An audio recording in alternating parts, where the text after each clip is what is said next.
It's Grow TV, where we grow together and learn about God. Hello, beautiful people, and welcome to Grow TV. I'm Steve. We've been talking a lot about art, but there's one area in the art that we haven't touched upon yet. This type of art is really close to my heart, actually close to my stomach. It's the culinary arts. That's the art of cooking. So today we are gonna make some stew, but not just any stew. We're gonna make Steve's famous anything and everything stew. Trademarked, of course. The art of making this specific stew is to know the secret ingredients or ingredient. You ready to hear what they are? Anything and everything, just like the name. You know what? I guess it's not so secret after all. Anyway, let's do it. Let's make Steve's famous anything and everything stew. Are we ready? Yeah. I've got my ingredients for this particular pot of stew. All right, let's see. Oh, let's throw them in. I need a little more. Onions? Why not? Let's put some onions in the pot. Ooh, key lime jello. My favorite, of course. Taco seasoning, we need some flavor. Arriba! Ooh, Funyuns. Funyuns, yes, we got Funyuns. These are like onions, but just a little bit more fun. We can't have too much of that though, but I'm still gonna throw them in. Let's have some more fun, why not? Oh, sprinkle little tacos in there, baby. Cause you know it's Tuesday, and Taco Tuesday in the stew. Yeah, I should have peeled the onion. It's gonna give it more flavor, that's all right. You can't have stew without a little bit of water and chicken stock. We need a little bit more seasoning after that. Make it hot! Okay, we're ready to go. Now we're gonna put this on high heat until it boils. Stir it up, wait for it to cool a bit, and then enjoy. I'll be back. I ain't gonna lie. It doesn't smell too good, but that's just the smell. I'm sure it tastes delicious, and waiting this long while it was cooking has me famished, so I can't wait to try it. Hey Steve, are you okay? And what is that smell, bro? What is that? Ooh! Smells like a lot of onions, maybe Funyuns, jelly beans, key lime jello, pistachios, and a lot of other stuff that should not be in that pot.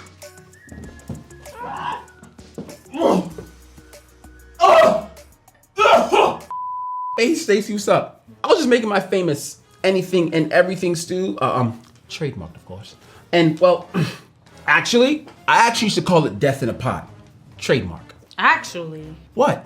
Somebody take that name? Well, sort of. The name comes from the Bible story in 2 Kings. But dare I say you have bigger problems. I sure do.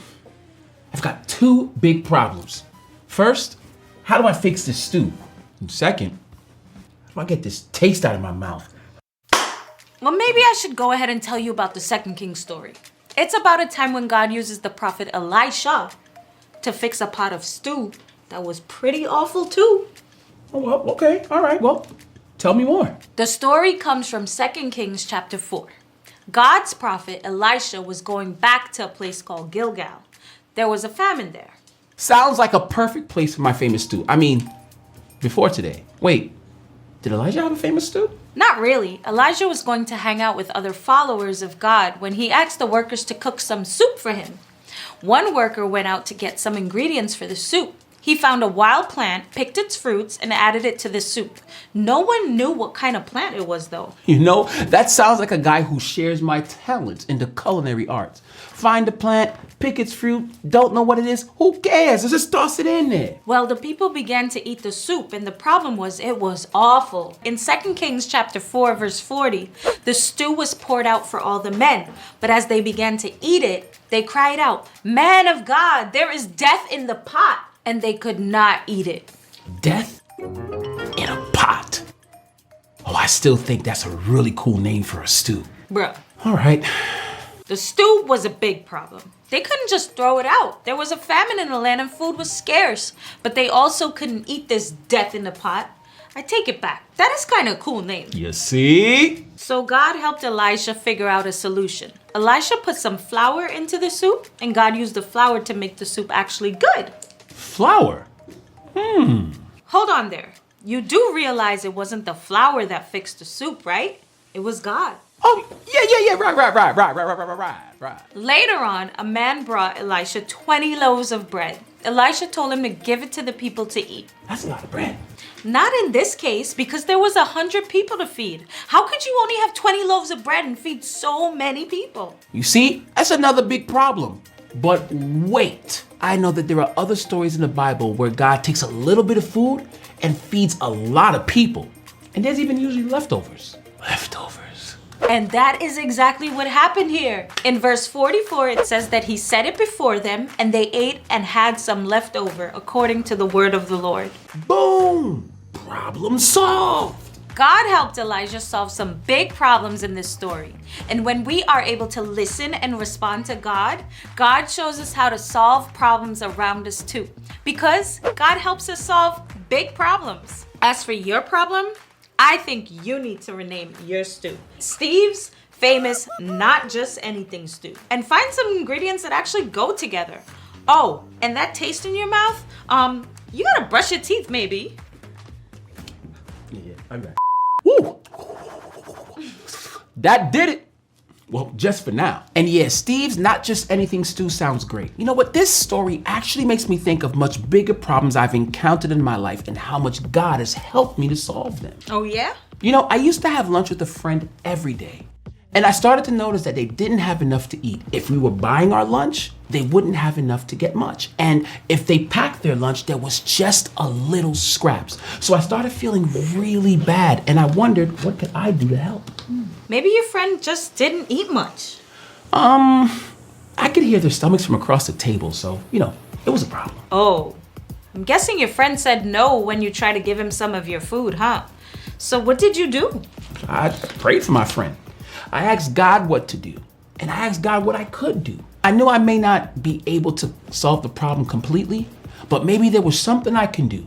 It turned out there was. All of a sudden, it came to me. I just started packing more food than I needed. Then I would just have extra to share. My friend felt better about accepting my help because I was asking them to help me because I had more food than I could eat by myself. That was super kind, Steve. My friend probably wondered why I was packing so many Funyuns, but they loved them, so whatever. That's a great example. And yeah, we may not be able to solve every single problem, but if we bring those problems to God, there's usually something that we can do to help. And if lots of us are doing that, just the little things that God lead us to, then we might be able to help solve some big problems with God's help. Because just like in the story, God helps us solve big problems. If you or someone around you is facing a problem, just bring it to God. Then pay attention for ideas that may come to mind about how you can help.